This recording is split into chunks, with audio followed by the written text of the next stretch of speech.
দ্বিতীয় বিশ্বযুদ্ধ শেষ হবার পর একটি বছর কেটে গেছে। শীতের হিমেল স্পর্শে ঘুমন্ত প্রকৃতি আসন্ন বসন্তের জীবন কাঠির ছোঁয়ায় আবার একটু একটু করে জেগে উঠছে। আমার প্রিয়তমা ডন নদীর তুষার কঠিন হৃদয়ও গলতে শুরু করেছে। ধীর প্রবাহিনী ডন তাই খরস্রোতা হয়ে ভয়ঙ্করী রূপ ধারণ করল। ডন অববাহিকার ঊষর প্রান্তর ভূমি, খাদ খন্দর, নদী নালা বরফ গলা জলে উপচে পড়ল। পথঘাট দুর্গম হয়ে উঠল। এমন প্রতিকূলতার মধ্যেই একদিন পার্টির নির্দেশে আমাকে এক সহকর্মীকে সঙ্গে নিয়ে 60 কিলোমিটার দূরে জেলা অফিসে যাবার জন্য প্রস্তুত হতে হলো।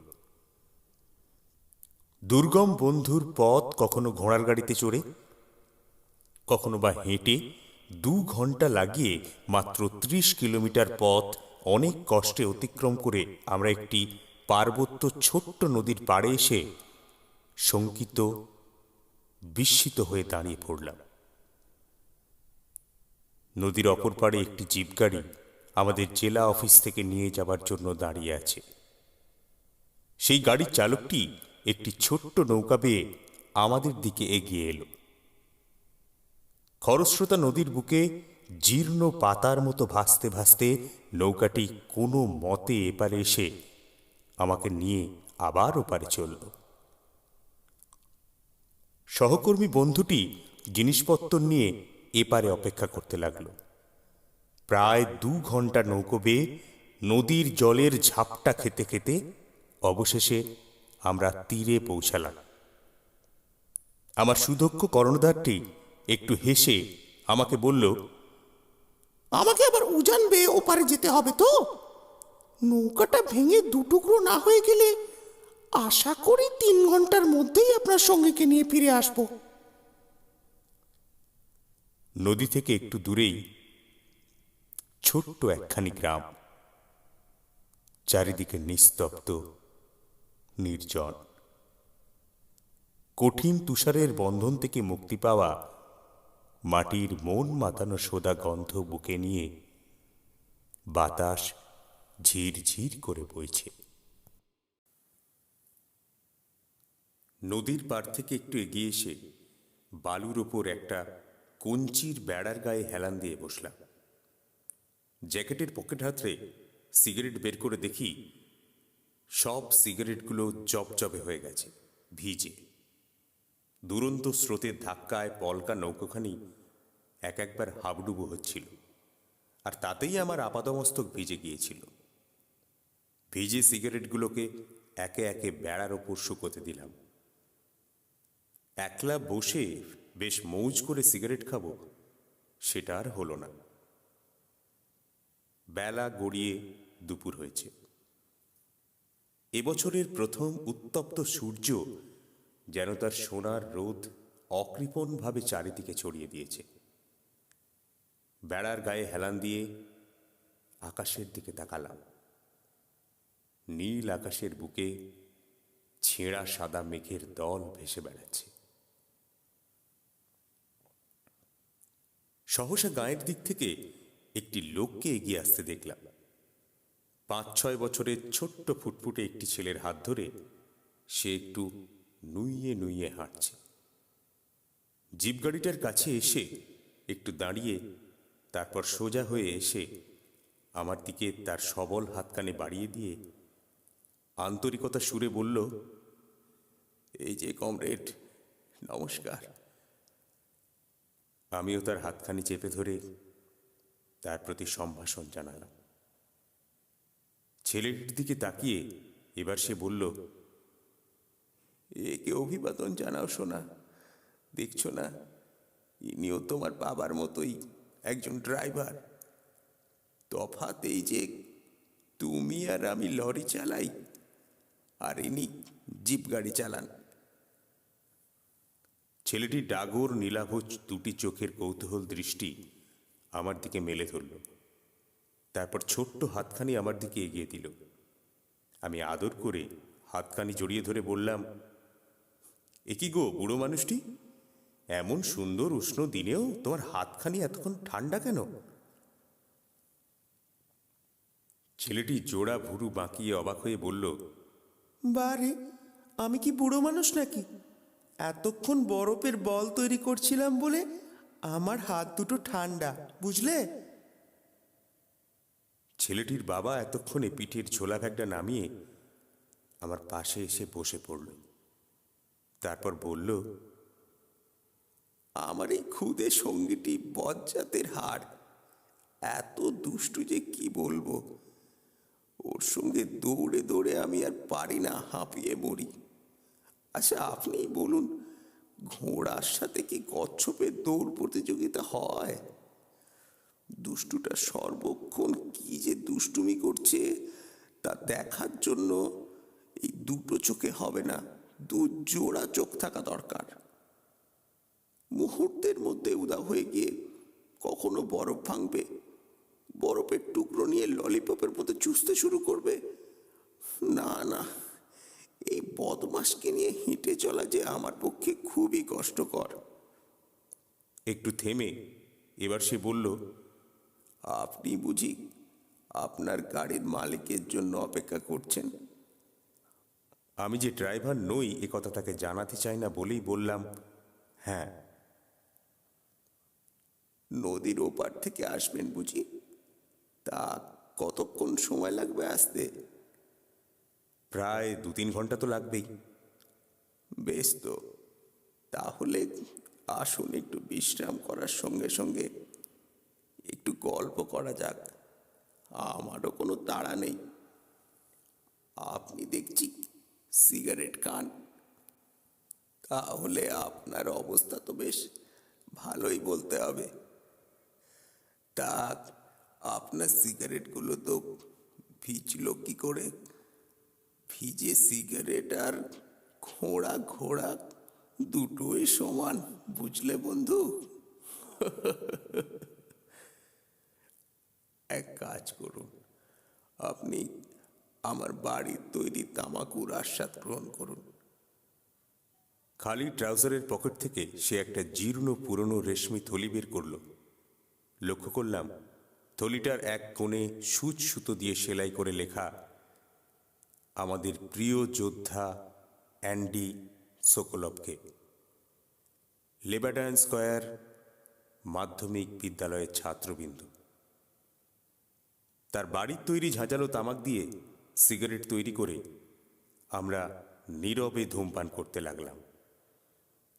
এই প্রতিকূল আবহাওয়ার মধ্যে বাচ্চা ছেলেটিকে নিয়ে সে কোথায় যাচ্ছে এই প্রশ্ন তাকে করার আগেই সে উল্টে আমাকে প্রশ্ন করে বসল, যুদ্ধে গিয়েছিলেন নিশ্চয়ই? কোথায়, সীমান্তে? হ্যাঁ, যুদ্ধের বিভীষিকা আমার জীবনের ওপর দিয়ে বয়ে গেছে। বলতে বলতেই সে মুহূর্তে আনমনা হয়ে পড়ল। চোখের দৃষ্টি বিমর্ষ হয়ে উঠল। তার এই পরিবর্তন করুণ চেহারার দিকে তাকিয়ে আমি কেমন যেন একটা অস্বস্তি বোধ করতে লাগলাম। কঞ্চির বেড়া থেকে একটা শুকনো কাঠি ভেঙে নিয়ে বালুর বুকে বিচিত্র সব আঁকমুকি করতে করতে আবার সে বলতে লাগলো, মাঝে মাঝে সারা রাত আমি ঘুমাতে পারি না। অন্ধকারের দিকে তাকিয়ে কেবলই ভাবি, আমার ভাগ্য দেবতা আমাকে নিয়ে কি খেলা খেলছেন। আমি কি অপরাধ করেছি? আমি কেন এত শাস্তি পাচ্ছি?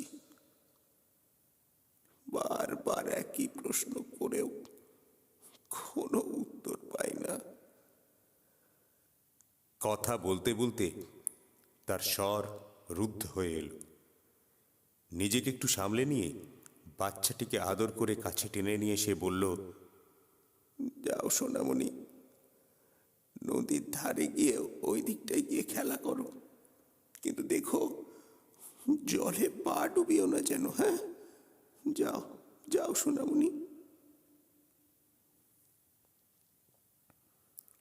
নীরবে ধূমপান করবার সময় বাপ আর ছেলের আপাতমস্তক লক্ষ্য করে একটা বিষয় আমার খুব অদ্ভুত মনে হয়েছিল।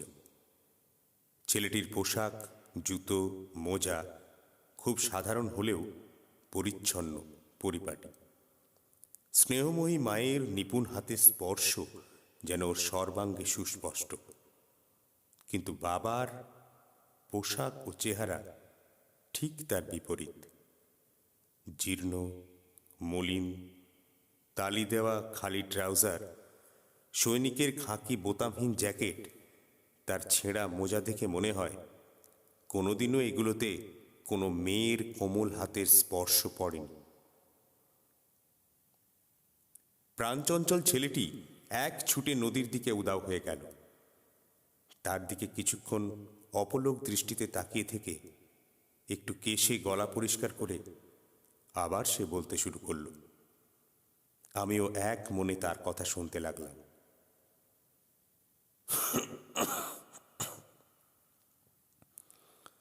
আমার আর কি কথা বলবো? আসলে আমি খুব সাধারণ ঘরের ছেলে। 1900 সালে ভোরে নেজে আমার জন্ম। গৃহযুদ্ধের সময় লাল ফৌজে যোগ দিয়েছিলাম। 1922 সালের ভয়ঙ্কর দুর্ভিক্ষের সময় কুরানে গিয়ে কুলাকদের জন্য উদয়স্ত কেটেছি। আর সেই কারণেই হয়তো আজও বেঁচে আছি। কিন্তু আমার বাবা, মা, ভাই, বোন সবাই গাঁয়ের বাড়িতে থেকে না খেতে পেয়ে মারা গেল। সংসারে আপন বলতে আর কেউ রইল না। 1 বছর পর দেশের বাড়ি ফিরে কিছুদিন ছুতোরের কাজ করলাম। তারপর একটা কারখানার মিস্ত্রির কাজ করতে করতে একদিন বিয়ে করে ফেললাম।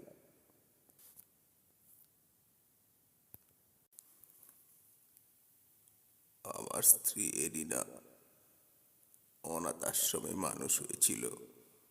3 কুলে তার কেউ ছিল না।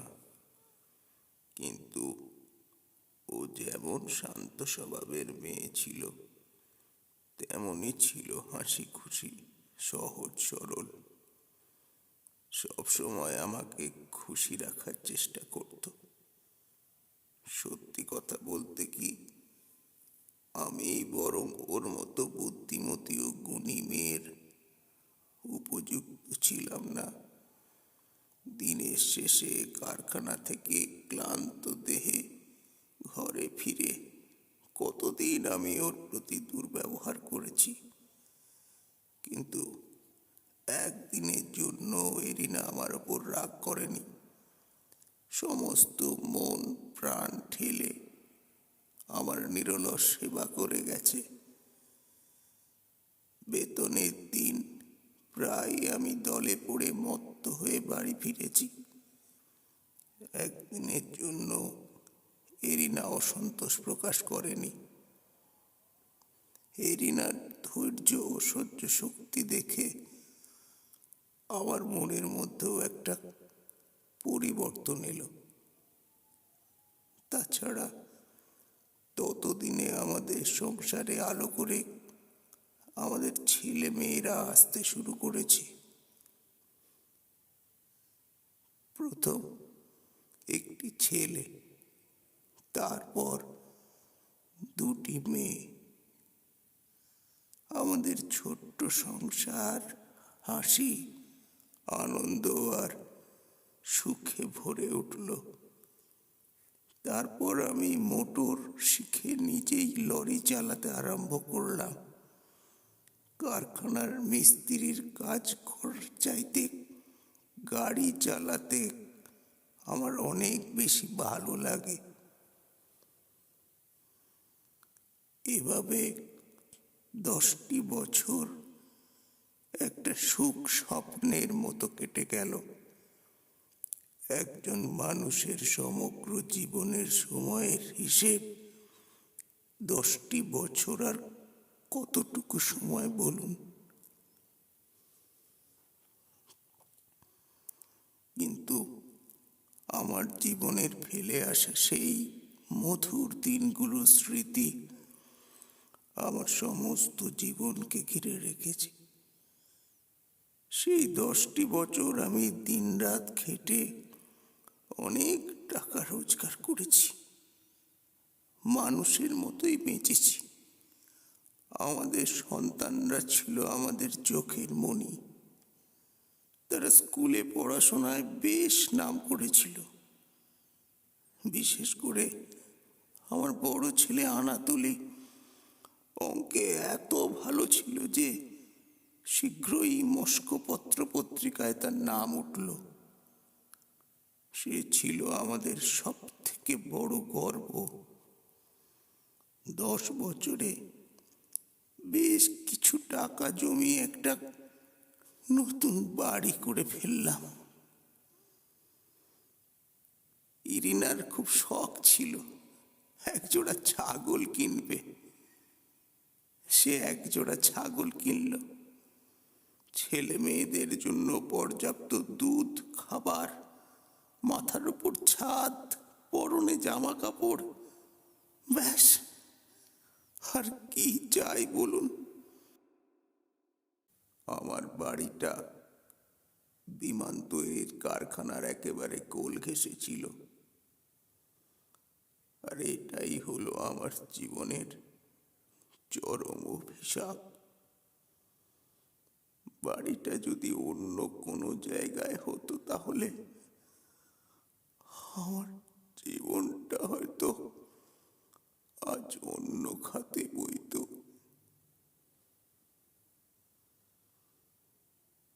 হঠাৎ সে আনমনা হয়ে চুপ করে রইল কিছুক্ষণ। তারপর আবার বলতে শুরু করলো। তারপর এক চরম অভিশাপ আমাদের সবার জীবনকে অতর্কিতে আঘাত করলো। যুদ্ধ আরম্ভ হলো। লাল ফৌজের শিবির থেকে আমার ডাক এলো। ইরিনা, আনাতোলি, আমার মেয়েরা আমাকে বিদায় জানাতে আমার সঙ্গে স্টেশনে এলো। আনাতোলি নিজেকে সংযত রাখতে আপ্রাণ চেষ্টা করছিল। মেয়েরা ছলো ছলো চোখে বিমর্ষ মুখে দাঁড়িয়ে রইল। কিন্তু আমার দীর্ঘ 17 বছরের বিবাহিত জীবনে ইরিনাকে আমি এত ভেঙে পড়তে কখনো দেখিনি। আমার বিদায়ের আগের দিন সমস্ত রাতও কেঁদেছি। পরদিন স্টেশনে উপস্থিত হয়ে আমি ওর মুখের দিকে তাকাতে পারছিলাম না। ঠোঁট দুখানি বিবর্ণ, ফোলা চোখ দুটি রক্তবর্ণ, সমস্ত শরীর থর থর করে কাঁপছে।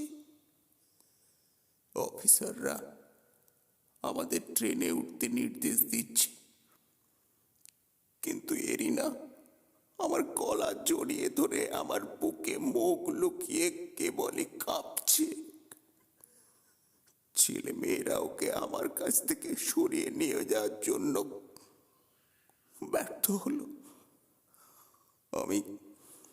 আমি ওর মাথায় হাত বুলিয়ে বললাম, লক্ষ্মী মেয়ে, শান্ত হও, কথা বলো। আমি কতদিনের জন্যই চলে যাচ্ছি, যাই হোক কিছু কথা বলো। অদম্য কান্নার মধ্যে অনেক কষ্টে অস্ফুট সুরে সে বলল, হেনরি, এই জীবনে হয়তো আর তোমার সঙ্গে আর দেখা হবে না। আমাদের ট্রেন ছাড়বার সময় হয়ে গেছে। আমি ওর হাত দুটো জোর করে আমার গলা থেকে ছাড়িয়ে ওকে সরাবার জন্য সামান্য একটু ধাক্কা দিতেই ওর দুর্বল দেহটা ছিটকে মাটিতে পড়ে গেল।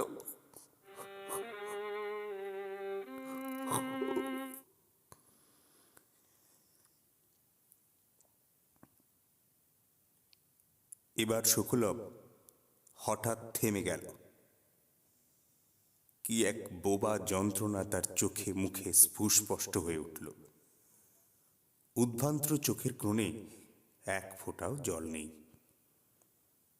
মাথা নিচু করে দু হাতে হাঁটু জড়িয়ে ধরে নিশ্চল বসে রইল।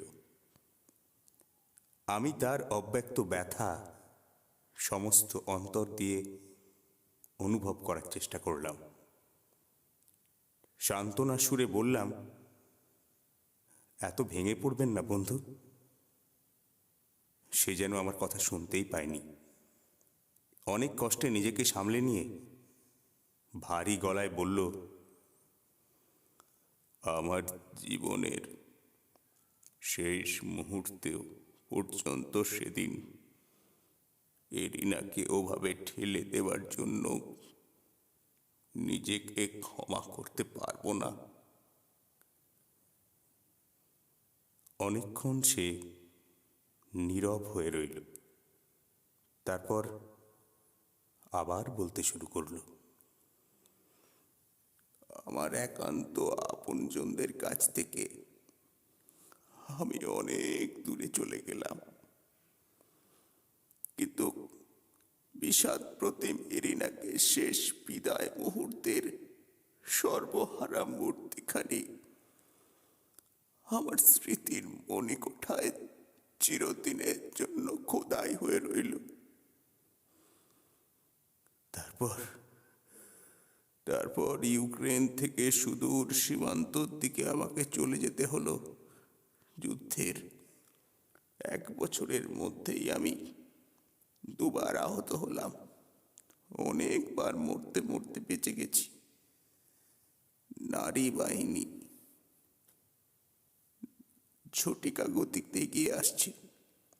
আমাদের বীর যোদ্ধারা নেজি বাহিনীর সামনে জীবন পণ করে প্রতিরোধ করে চলেছে। আমাদের সেনাবাহিনীর কমান্ডার একদিন আমাকে বললেন, শুকলভ, তোমাকে শত্রুব্যূহ ভেদ করে আমাদের লাল ফৌজের পদাতিক বাহিনীর বীর ছেলেদের কাছে গোলা বারুদ এখনই পৌঁছে দিতে হবে।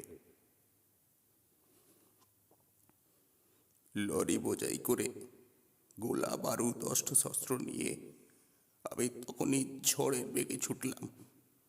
চারিদিক থেকে দুপক্ষের কামানের গোলা বর্ষণের কর্ণভেদী প্রচণ্ড শব্দ, বারুদের তীব্র গন্ধ আর গোলা বর্ষণের ফলে বিধ্বংসী লেলিহান শিখা।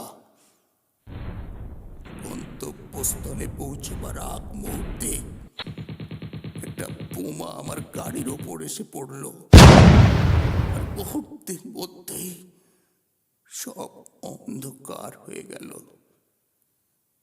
কতক্ষণ অচেতন হয়ে পড়ে রইলাম জানি না। জ্ঞান ফিরে এলেও উঠে বসতে পারলাম না। বাঁ কাঁধে একটা অসম্ভব যন্ত্রণা।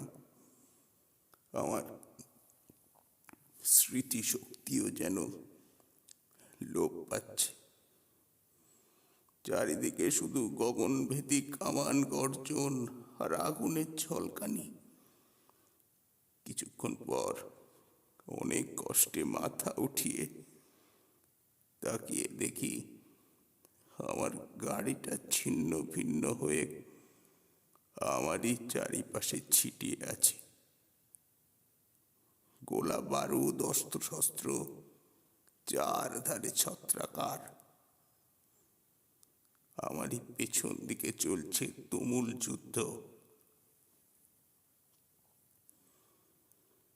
জার্মান ট্যাঙ্কারগুলি একের পর এক আমারই পাশ দিয়ে ছুটে চলেছে।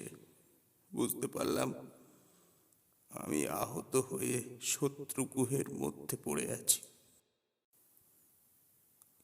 একটু পরে মাথা উঁচু করে সামনের দিকে তাকাতেই দেখি 6 জন বন্দুকধারী পদাতিক সৈন্য মার্চ করে আমার দিকে এগিয়ে আসছে। আমি শুয়ে শুয়ে মরতে চাই না বলে অনেক কষ্টে উঠে দাঁড়ালাম। আমাকে দেখতে পেয়ে একজন সৈন্য আমার দিকে এগিয়ে এলো। বুঝলাম কি ঘটতে চলেছে, কিন্তু আশ্চর্য, সেই মুহূর্তে আমি মৃত্যু ভয়ে এতটুকুও বিচলিত ছিলাম না। সেই সৈন্যটি আমার দিকে বন্দুক নিয়ে এগিয়ে আসতেই তাদের মধ্যে বয়স্ক একজন চেঁচিয়ে জার্মান ভাষায় কি একটা বলল। তারপর বন্দুকধারীকে এক ঝটকায় সরিয়ে দিয়ে আমার আপাত মস্তক আর হাতের পেশি দেখে আদেশের সুরে বলে উঠল, হে বেটা, আমাদের সঙ্গে চল। এই গর্দভটা আমাদের রাইখের জন্য অনেক কাজ করতে পারবে। এটাকে মেরে ফেলে কি লাভ? তারপর বর্বর গুলি আমার বুট ও মোজা খুলে নিয়ে আমাকে তাদের পেছনে চলতে আদেশ দিয়ে দ্রুত পায়ে এগিয়ে চলল। মাতালের মতো টলতে টলতে চলতে আরম্ভ করলাম। আচমকা অনেক পায়ের শব্দ শুনতে পেয়ে চমকে গিয়ে দেখি আমি যাদের জন্য গোলা বারুদ আর যুদ্ধের রসদ নিয়ে যাচ্ছিলাম, লাল ফৌজের সেই সেনাদলকেই বন্দি করে 10-12 জন বন্দুকধারী জার্মান সৈন্য আমার দিকে এগিয়ে আসছে। আমার কাছে এসে আমার টলায়মান শরীরে বন্দুকের নল দিয়ে একটা খোঁচা দিয়ে দুর্বোধ্য ভাষায় গালাগালি করে উঠল। আমি মাটিতে পড়ে গেলে হয়তো আমাকে গুলি করে সেখানেই মেরে ফেলতো, কিন্তু তার আগেই সেই বন্দি দলের মধ্যে একজন আমার কানের কাছে এসে দু হাতে জড়িয়ে ধরে ফিসফিস করে বলল, এভাবে পড়ে গেলে চলবে না কমরেড, মনে জোর রাখো, সমস্ত শক্তি দিয়ে একটু একটু করে হাঁটতে হবে, না হয় তোমাকে ওরা মেরে ফেলবে। তাদের গায়ে ভর দিয়ে আমি সন্তর্পণে চলতে লাগলাম। বন্দীদের মধ্যে যারা আহত হয়েছিল তাদের পথের ওপরেই মেরে ফেলতে লাগলো। মাঝরাতে এক বিধ্বস্ত দগ্ধ গ্রামের একটি চার্চের চাতালে আমাদের এনে ফেলল। বিপদ বা দুঃখ যখন আসে তখন চারিদিক দিয়েই আসে। রাত্রিবেলা অঝোর ধারায় বৃষ্টি আরম্ভ হলো। চারিদিক অন্ধকার। বোমার আঘাতে বিধ্বস্ত চার্চের ছাদ অর্ধেক উড়ে গেছে। সারা রাত আমরা বন্ধ খোয়াড়ে গরু ভেড়া ছাগলের মতো কাক ভেজা ভিজলাম। আমার কাতরোক্তি শুনে মাঝরাতে কে যেন চুপি চুপি আমাকে বলল, তুমি কি আহত হয়েছ কমরেড? তোমার যন্ত্রণাটা কোথায় বলো? আমি ডাক্তার। আমার বাঁ কাঁধে অসহ্য যন্ত্রণা হচ্ছে। তাকে তা বলাতে সে আমাকে জামা খুলে ফেলতে বলল। তারপর সেই অন্ধকারের মধ্যে তার কঠিন আঙুলগুলো দিয়ে আমার কাঁধটা ধরে এমন একটা ঝাঁকুনি দিল যে আমি যন্ত্রণায় চেঁচিয়ে উঠে বললাম, আরে তুমি তো দেখছি পশু ডাক্তার। আমার হাত ভেঙে গেছে, আমি ব্যথায় মরছি। ব্যথার জায়গায় কি কেউ এমন করে ব্যথা দেয় নাকি?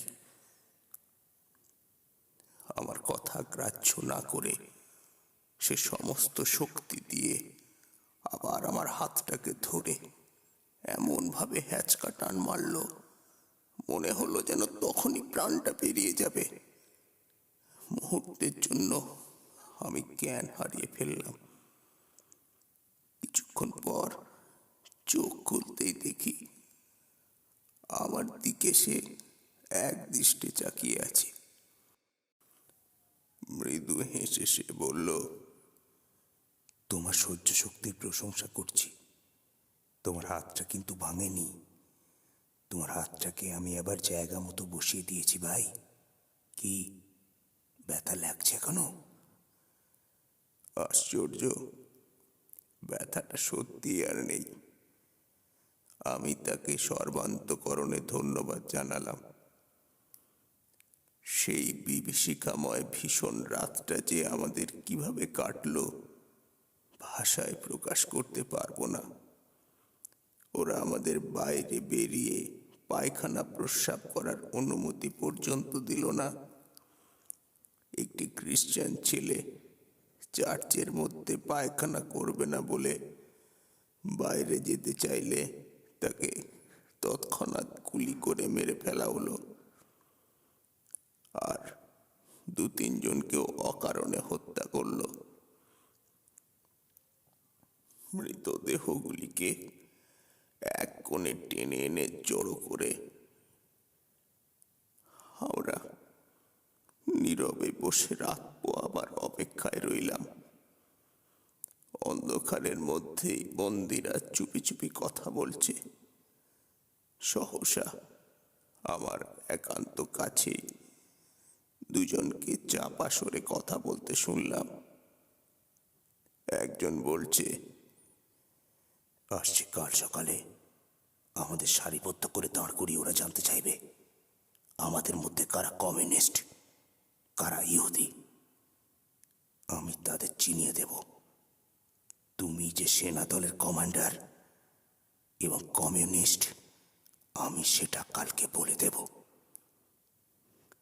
এবার একটি কোমল স্বর শোনা গেল। সে বলছে, তুমি যে সুবিধের লোক নও সেটা আমি আগে থেকেই জানতাম, কিন্তু এমন বিশ্বাসঘাতক হবে সেটা তা কল্পনাও করিনি। একটু থেমে অনুনয়ে সুরে বলল, কমরেড কৃষ্ণের, তুমি ওদের কাছে আমাকে ধরিয়ে দিও না।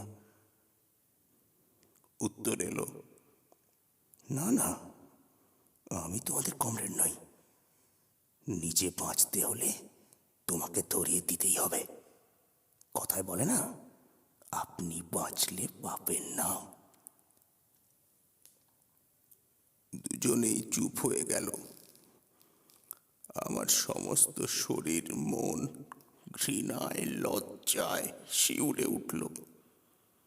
আমার নিজের দেশের লোক এমন নীচ আর বিশ্বাসঘাতক হতে পারে না। আমি তা হতে দেব না বদমাস। তোমাকে আমি উচিত শাস্তি দেব। মনে মনে এই কথা ভেবে রাত পোহাবার অপেক্ষায় রইলাম। দিনের আলো ফুটে উঠতেই দেখলাম পালোয়ানের মতো একটা লোক উপুড় হয়ে শুয়ে আছে। তার পাশে তরুণ হাঁটু মুড়ে বসে আছে। বিবর্ণ তার চোখ, মুখ।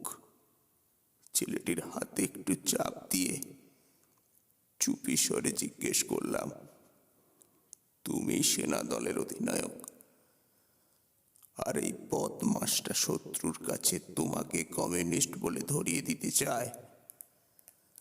তরুণটি আমার দিকে অবাক বিস্ময়ে তাকালে। আমি এবার বললাম, না, এক মুহূর্ত দেরি নয়। আমি যা বলছি তাই করো।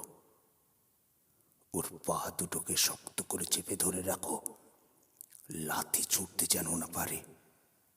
এই বলেই আমি ক্ষিপ্র গতিতে লোকটির মাথার কাছে গিয়ে গলাটা 2 হাতে কঠিন নিকড়ে শক্ত করে এমন চাপ দিলাম যে সে টুঁ শব্দটি করার সময় পেল না।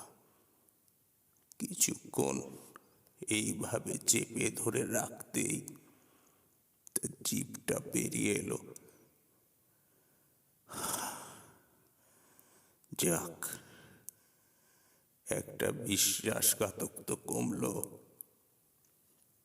জীবনে প্রথম আমি নিজের দেশের একজন মানুষকে হত্যা করলাম, কিন্তু না, এমন বিশ্বাসঘাতক তো আমাদের শত্রুর চেয়েও খারাপ।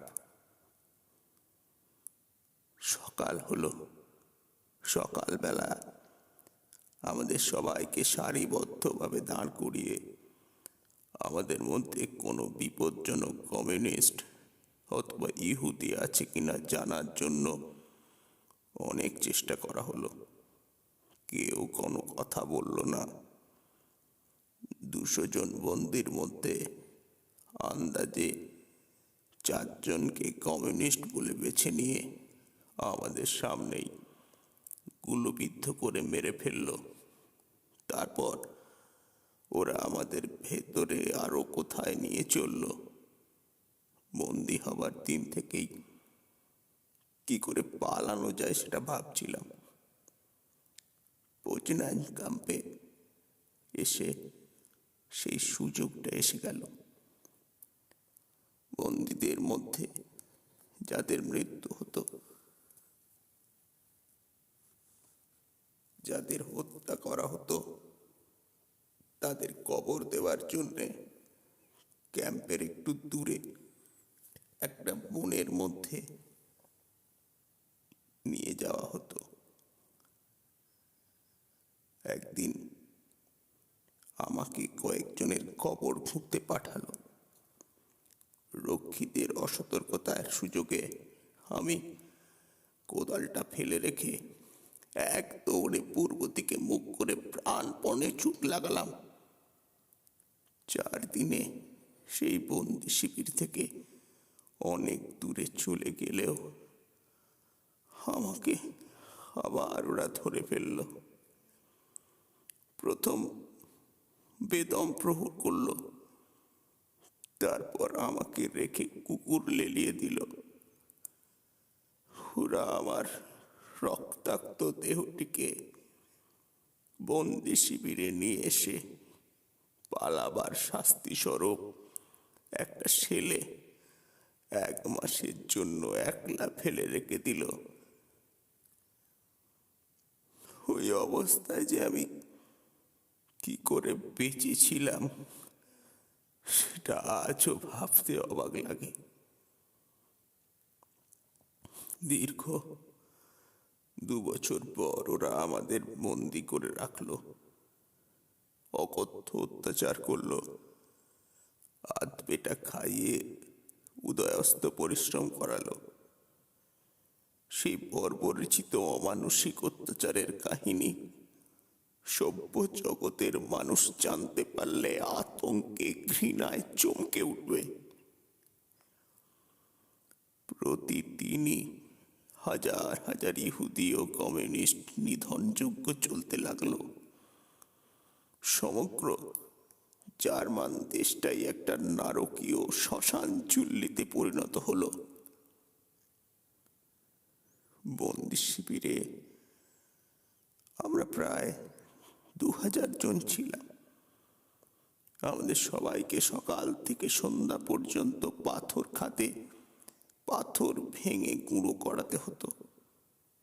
প্রতিজনকে দিনে 4 কিউবিক মিটার পাথর ভাঙতেই হতো। 2 মাস পর দেখা গেল আমাদের দলের 142 জনের মধ্যে 27 জন অবশিষ্ট আছে। আমাদের কমরেডদের কবর দিতে দিতেই হাঁপিয়ে উঠলাম। এদিকে গুজব শোনা গেল জার্মানরা স্টালিনগ্রাদ দখল করে সাইবেরিয়ার দিকে এগিয়ে চলেছে। একের পর এক দুঃসংবাদ আমাদের মনোবলকে ভেঙে দিতে লাগলো। শিবিরের কর্তৃপক্ষ রক্ষীরা জয়ের আনন্দে মেতে উঠে আরো অত্যাচার চালাতে লাগলো। সারাদিন বৃষ্টিতে কাক ভেজা ভিজে এক সন্ধ্যাবেলা কাজ থেকে ফিরে চেঁচিয়ে বলেছিলাম, বদমাশরা একদিনে 4 কিউবিক মিটার পাথর ভাঙতে বলছে, কিন্তু 1 কিউবিক মিটার আমাদের জমির বাড়ি পাঠাবার জন্য যথেষ্ট। কথাটা শিবিরের অধ্যক্ষের কানে গেলে শয়তানটা আমাকে তার ঘরে ডেকে পাঠালো। বুঝতে পারলাম আর রক্ষে নেই।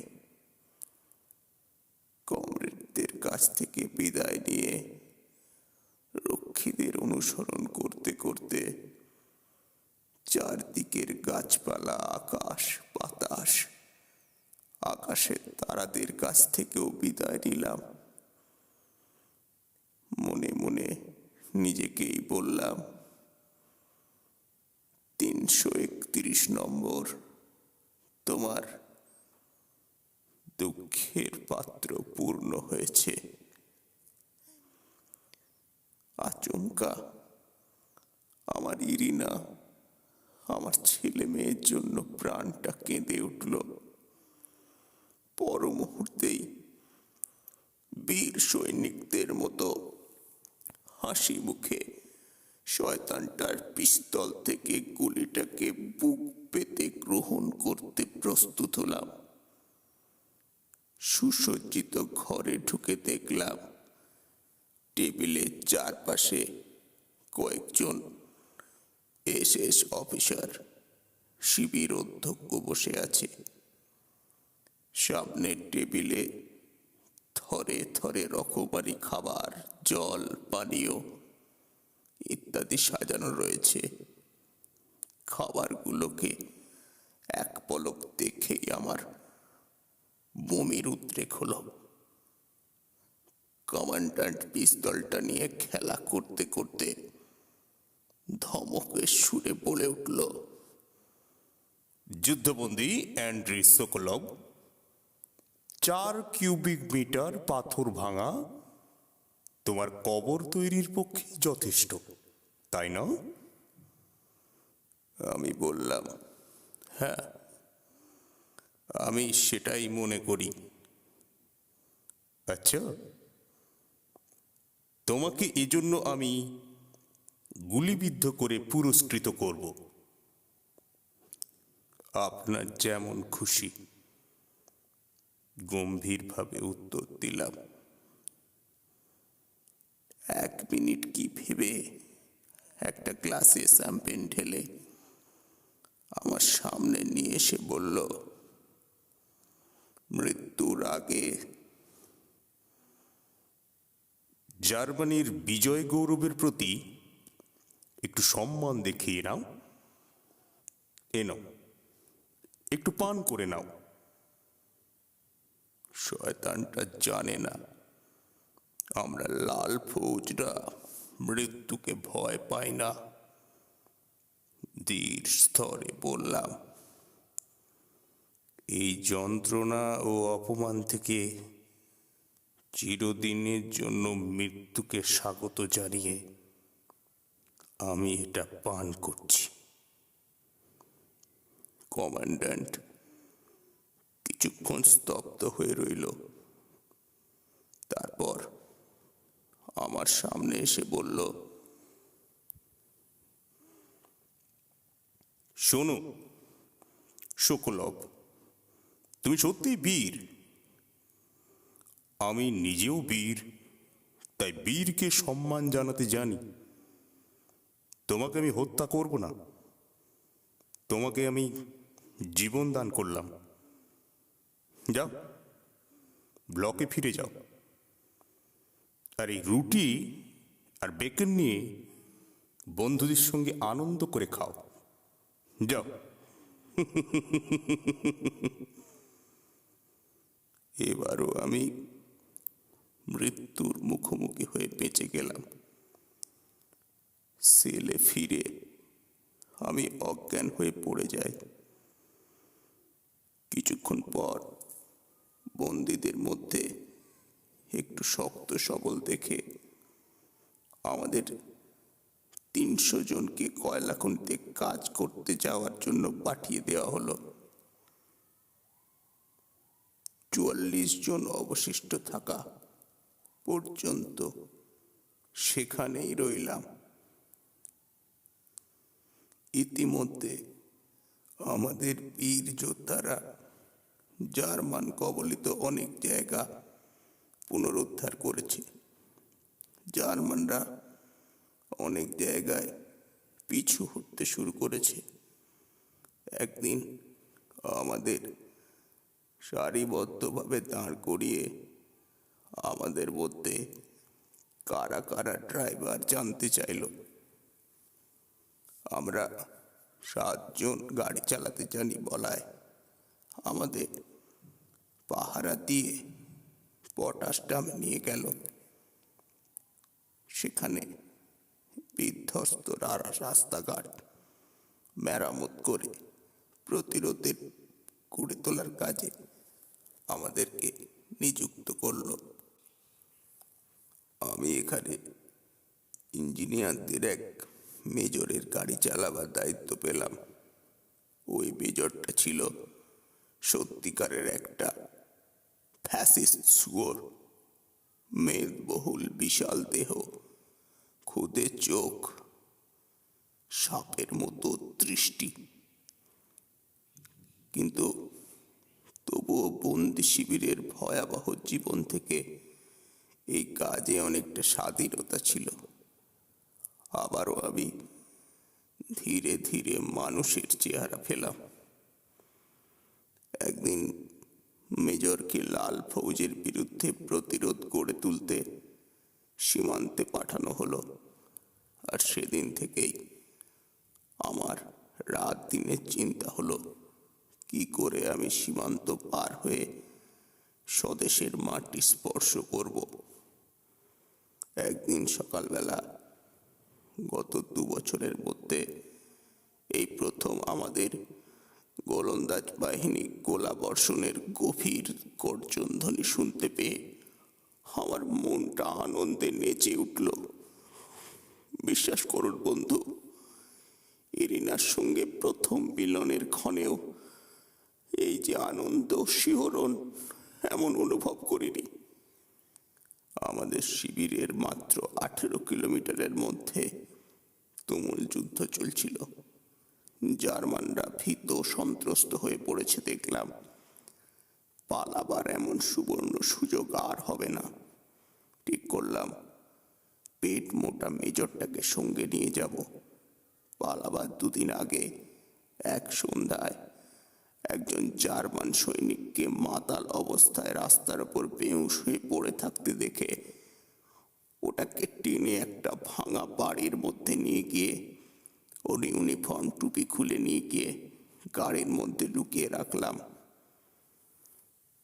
29শে জুন সকালবেলা মেজরকে নিয়ে শহরের বাইরে রওনা হলাম। মেজর গাড়িতে উঠেই ঘুমে ঢলে পড়ল।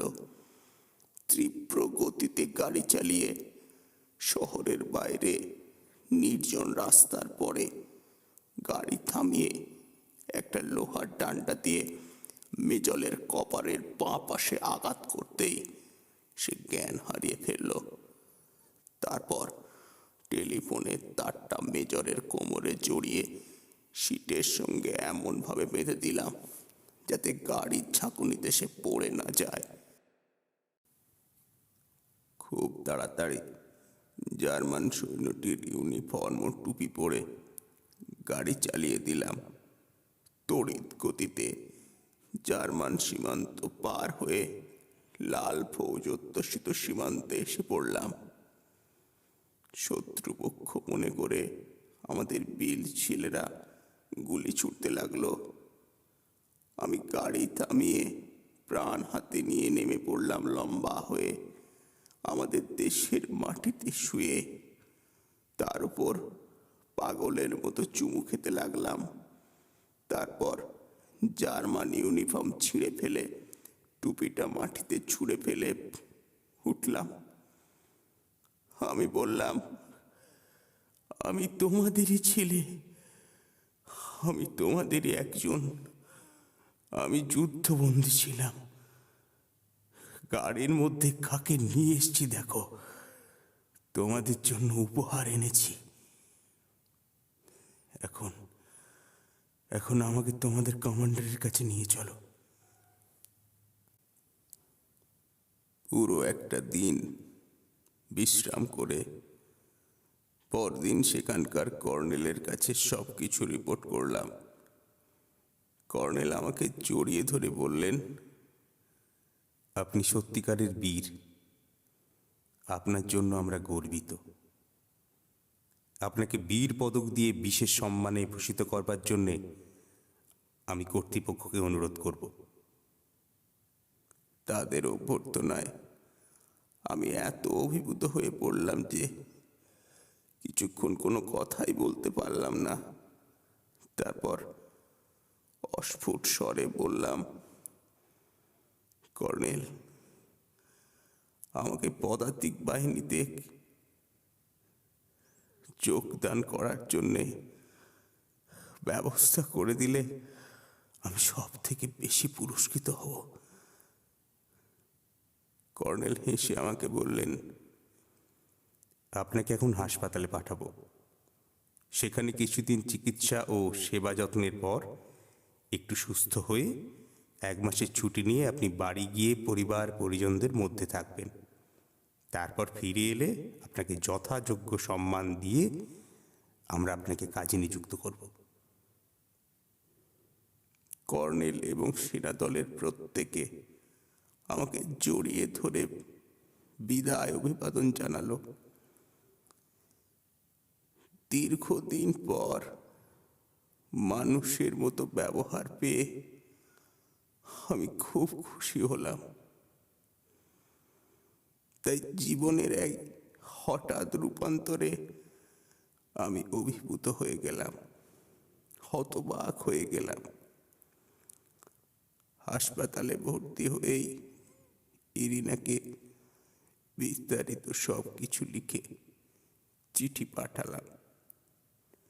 2 সপ্তাহের পর চিকিৎসা সেবা যত্নে বেশ সবদ বোধ করলাম, কিন্তু খাওয়া ঘুম আবার বন্ধ হয়ে গেল। ইরিনা এতদিনেও কোনো চিঠি দিল না কেন? 3য় সপ্তাহে ভোরনেজ থেকে চিঠি পেলাম। ইরিনার চিঠি নয়, আমার এক প্রতিবেশী বন্ধু লিখেছে, আমার পরম শত্রুও যেন এমন চিঠি না পায়। সে লিখেছে, বিমান তৈরির কারখানাটা আর আমার বাড়ি জার্মানরা বোমা মেরে উড়িয়ে দিয়েছে। সেই সময় আমার ইরিনা আর আমার মেয়েরা বাড়িতেই ছিল। তাদের কোনো চিহ্নই আর পাওয়া যায়নি। মুহূর্তের মধ্যে আমার চোখের সামনে সবটা অন্ধকার হয়ে এলো। পায়ের নিচের মাটি সরে যেতে লাগলো। কিন্তু না, এই চরম আঘাত আমি সইতে পারলাম। একটু পরে সম্বিত ফিরে পেয়ে দেখি চিঠির বাকি অংশটুকু পড়ে জানতে পারলাম, বোমা বর্ষণের সময় আমার আনাতোলি শহরে ছিল। সন্ধেবেলা বাড়ি ফিরে সে জায়গায় একটা বিরাট গহ্বর দেখে সে আবার তখনই শহরে ফিরে যায়। যাবার আগে আমার প্রতিবেশী বন্ধুকে জানিয়ে যায় সে সীমান্ত যুদ্ধে যোগদান করতে চলে যাচ্ছে। চিঠিটা শেষ করে আমি স্থির হয়ে চোখ বুজে শুয়ে রইলাম। সহসা আমার স্মৃতিপটে ভেসে উঠল আমার ইরিনার শেষ বিদায়ের ক্ষণে বিদায়ময়ী মূর্তিখানা আমার গলাটা জড়িয়ে ধরে বলছে, এ জীবনে আমাদের আর দেখা হবে না গো।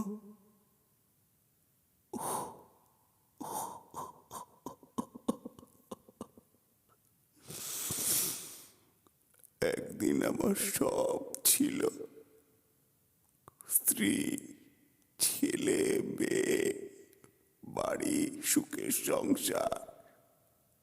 আর কিছুই রইল না এ সংসারে।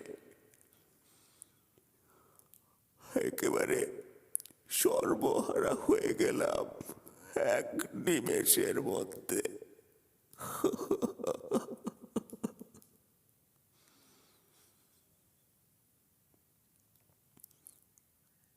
শুকলভের কণ্ঠস্বর রুদ্ধ হয়ে গেল। সে নীরব হয়ে গেল। আমি একটি সিগারেট ধরিয়ে তার হাতে দিলাম। দুজনে ধূমপান করছি।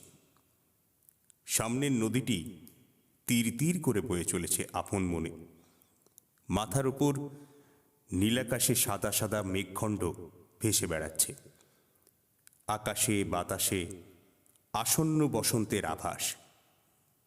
প্রকৃতি তেমনই সুন্দর রয়েছে, কিন্তু আমার মন শুকলভের জীবনের বিচিত্র কাহিনী শুনতে শুনতে মুহূর্তে কেমন বিরূপ হয়ে উঠল এই পৃথিবীর ওপর, এই জীবনের ওপর। পৃথিবী তার রূপ, রস, বর্ণ, গন্ধ সব হারিয়েছে যেন। কিছুক্ষণ পর প্রশ্ন করলাম, তারপর তারপর কি হলো? চমকে উঠে সে বলল,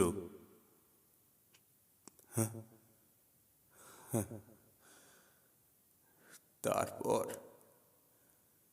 তারপর আর কি? তারপর আমি গ্রামে ফিরে গেলাম। আমার বাড়ির বদলে একটা গভীর খাদ দেখলাম। খাদটি জলে পরিপূর্ণ। চারিদিকে কোমর সমান উঁচু আগাছার জঙ্গল। প্রকৃতির নিজে হাতে সাজানো আমার প্রিয়জনদের সমাধিস্থল।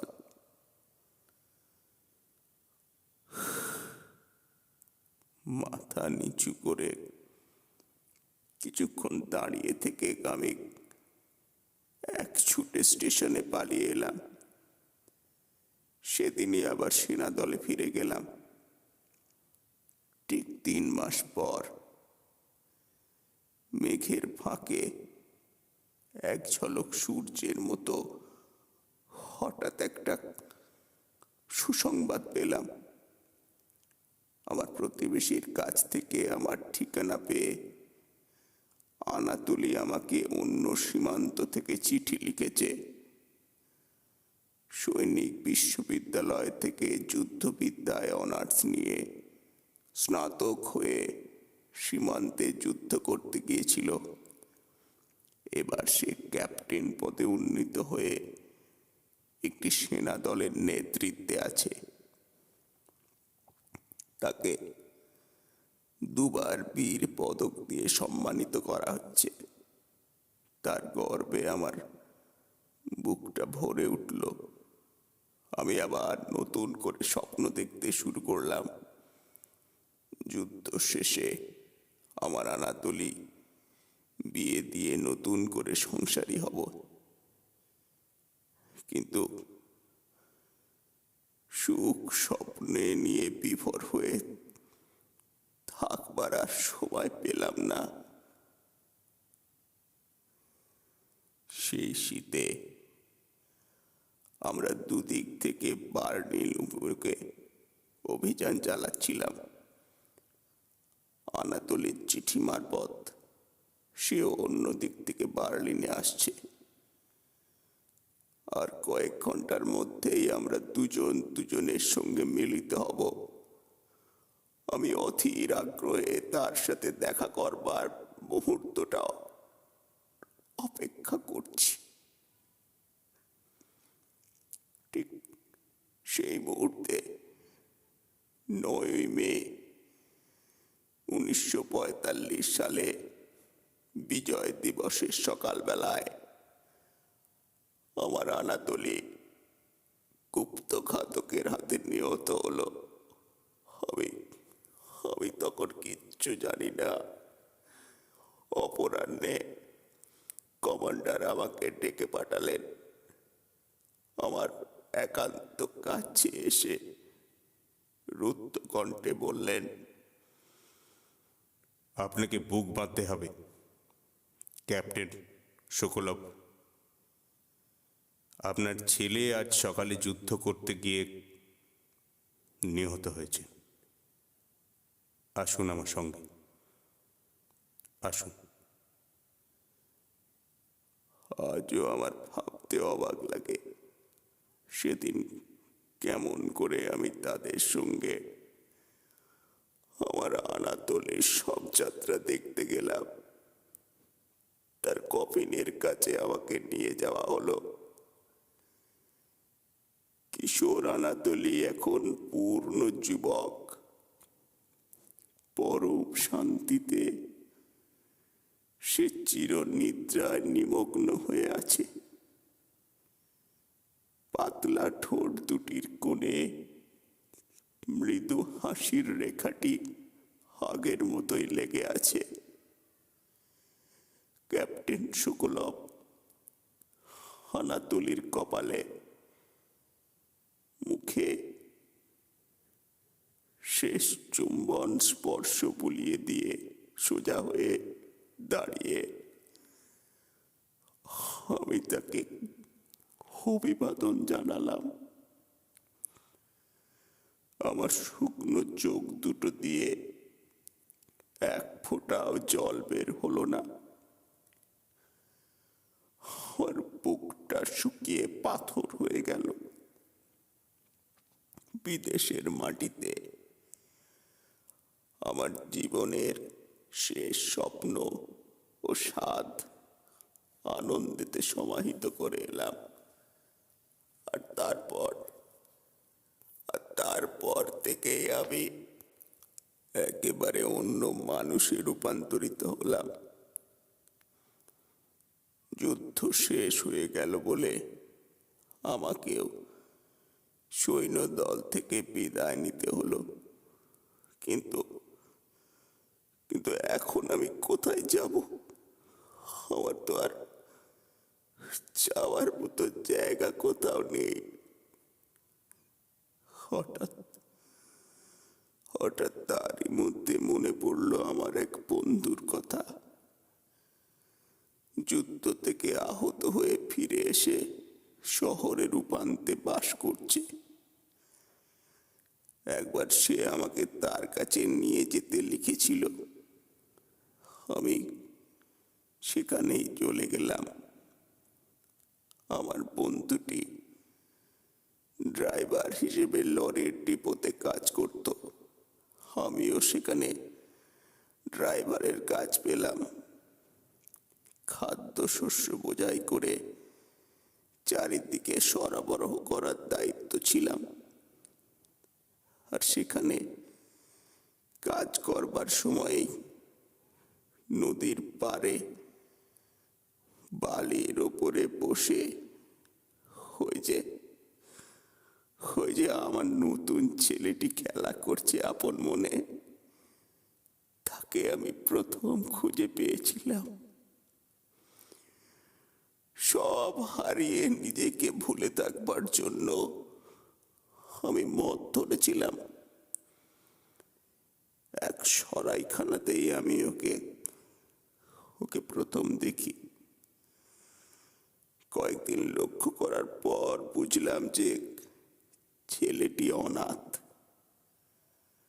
ও দুষ্টুমি ভরার চোখ দুটি নীলাকাশে তারার মতন জল জল করে জ্বলছে। সর্বক্ষণ অদম্য এক প্রাণ চঞ্চল ওকে ঘিরে রেখেছে যেন। সরাইখানায় যে যখন তাকে একটু আধটু খাবার দিত সেই খেয়েই সে সারাটা দিন কাটাতো।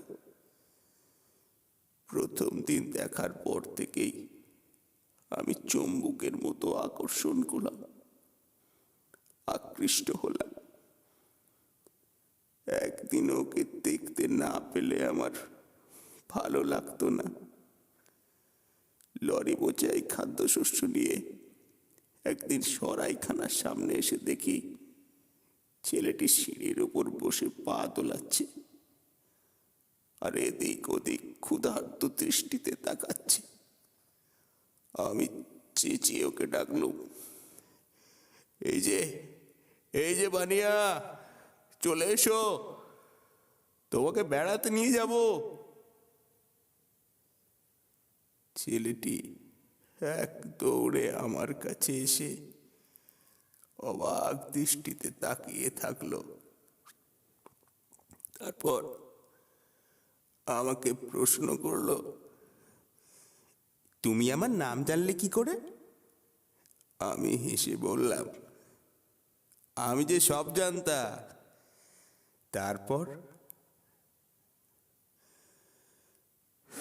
তারপর থেকে ওকে আমার পাশে বসিয়ে গাড়ি চালালাম। মাঝে মাঝে ওর ডাগর দুটি চোখের মায়াময় দৃষ্টি আমার দিকে মেলে ধরছে। আমি ওকে প্রশ্ন করলাম, তোমার বাবা কোথায় ভানিয়া? যুদ্ধে গেছে। আর মা? আমরা ট্রেনে করে পালিয়ে আসার সময় বোমা পড়ে আমার মা মারা যায়। তোমরা কোথা থেকে আসছিলে? জানি না, আমার কিচ্ছু মনে নেই। আর তোমার কেউ নেই? না। তাহলে রাত্রিবেলা কোথায় থাকো? ফুটপাত, সিঁড়ি বা গাড়ির বারান্দা, যেখানে হোক না যেখানে হোক থেকে যায়। বহুদিন পর আমার দু চোখ দিয়ে অবিরাম ধারায় জল গড়তে পড়তে লাগলো। তৎক্ষণাৎ মন স্থির করে ফেললাম যে ওকে আমার সঙ্গে নিয়ে যাব। আমরা দুজনে এ সংসারে ভীষণ একলা, নিঃস্ব, দুঃখী। তাহলে কেন আমরা ছড়াছড়ি থাকবো? চোখের জল মুছে ফেলে ওকে জড়িয়ে ধরে চুপি স্বরে বললাম, ভানিয়া, জানো আমি তোমার কে হই? ও বিস্ময় ভরা চোখে আমার দিকে তাকিয়ে আমি বললাম, আমি তোমার বাবা।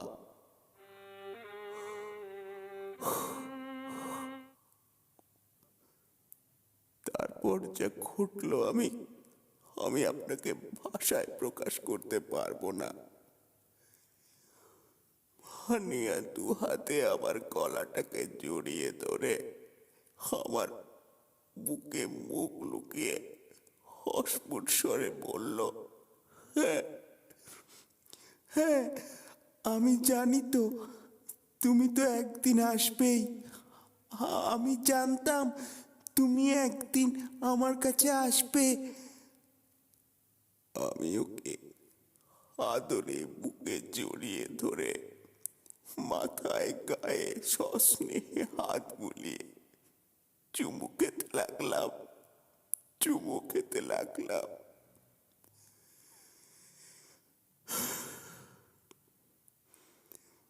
বাড়িতে এসে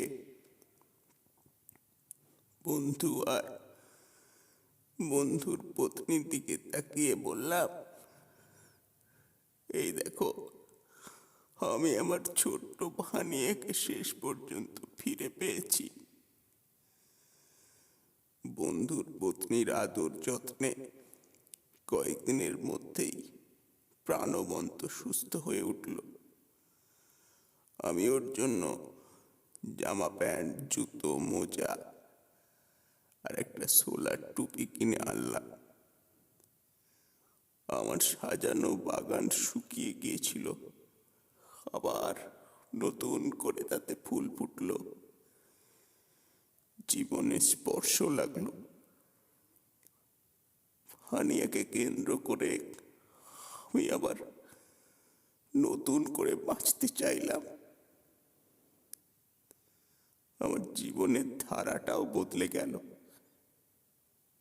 গত নভেম্বরে একটা দুর্ঘটনা করায় আমার ড্রাইভারের লাইসেন্সটা কেড়ে নেওয়া হলো। বাধ্য হয়ে আমার আবার সেই পুরনো ছুতোরের কাজ করতে হলো। সৈন্যবাহিনীর এক বন্ধু কাশারি শহরে আমাকে যেতে লিখেছে। সেখানে কিছুদিন থাকলে নাকি আমি আবার নতুন ড্রাইভারের লাইসেন্স পাবো। তাই ছেলেকে নিয়ে আমি কাঁসারের পথে পাড়ি জমিয়েছি। তাছাড়া ভানিয়াকে পড়াশোনার জন্য স্কুলে ভর্তি করতে হবে। তাই এখন থেকে একটা শহরে আমাকে স্থির হয়ে বসতেই হবে। আমি এবার প্রশ্ন করলাম, পথ চলতে চলতে ও ক্লান্ত হয়ে পড়ে না?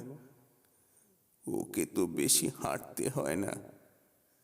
আমি ওকে কোলে কাঁধে নিয়েই পথ চলি। তবে প্রায় কাঁধ থেকে লাফিয়ে নেমে পড়ে, খরগোশের মতো ছুটতে থাকে। আর তখনই হয় যত মুশকিল। কিন্তু এসব তো তুচ্ছ ব্যাপার। আমার সব থেকে বড় সমস্যা এখন আমি নিজেই। মাঝে মাঝে বুকের ভেতরটা অসহ্য ব্যথা করে। চোখে সব সময় অন্ধকার দেখি, তখন ভয় হয় ঘুমের মধ্যেই না আমি মরে যাই। তাহলে আমার ভানিয়ার কি হবে? এ কথা ভাবতে ভাবতে আমি পাগলের মতো হয়ে যাই। আর একটা সমস্যা দেখা দিয়েছে আজকাল। প্রায় প্রতি রাতেই ইরিনা আর আমার ছেলে মেয়ের স্বপ্ন দেখি। নদীর দিক থেকে আমার সহকর্মীর কণ্ঠস্বর ভেসে এলো। মাত্র কয়েক ঘন্টার আলাপে এই আগন্তুকটিকে কত আপনজন বলে মনে হচ্ছে। সোকোলভ এবার তার সবল হাতছানি দিয়ে আমার দিকে বাড়িয়ে দিয়ে বলল, বিদায় বন্ধু, আপনার যাত্রা শুভ হোক। তাকে করমর্দন করে আমি বললাম, আপনারাও ভালোভাবে কাঁসারিতে পৌঁছে যান। আপনার কথা আমার চিরদিন মনে থাকবে। ধন্যবাদ। ও ভানিয়া, ভানিয়া সোনা, এদিকে চলে এসো। আর খেলা নয়, এখন আমাদের আবার পথ চলতে হবে। এসো, চলে এসো। ছেলেটি দৌড়ে বাবার কাছে এসে তার হাত ধরল। তারপর ছোট ছোট পা ফেলে বাবার পাশে পাশে এগিয়ে চলল। দানবীয় যুদ্ধের ভয়াবহ ঘূর্ণিঝড়ের তাণ্ডবে ছিন্নমূল দুটি সর্বহারা অনাথ জীবনের স্রোতে ভেসে চলেছে অজানার উদ্দেশ্যে। কি এদের ভবিষ্যৎ? কিন্তু আমি মনে প্রাণে বিশ্বাস করি, এমন অনমনীয় মনোবলের অধিকারী দৃঢ় চেতা সাহসী বীর যোদ্ধাটি তার নতুন পাওয়া সন্তানটিকে সমস্ত শক্তি দিয়ে একদিন মানুষের মতো মানুষ করে তুলবেন। আমি স্থির দৃষ্টিতে ওদের দুজনকে চলে যেতে দেখছি।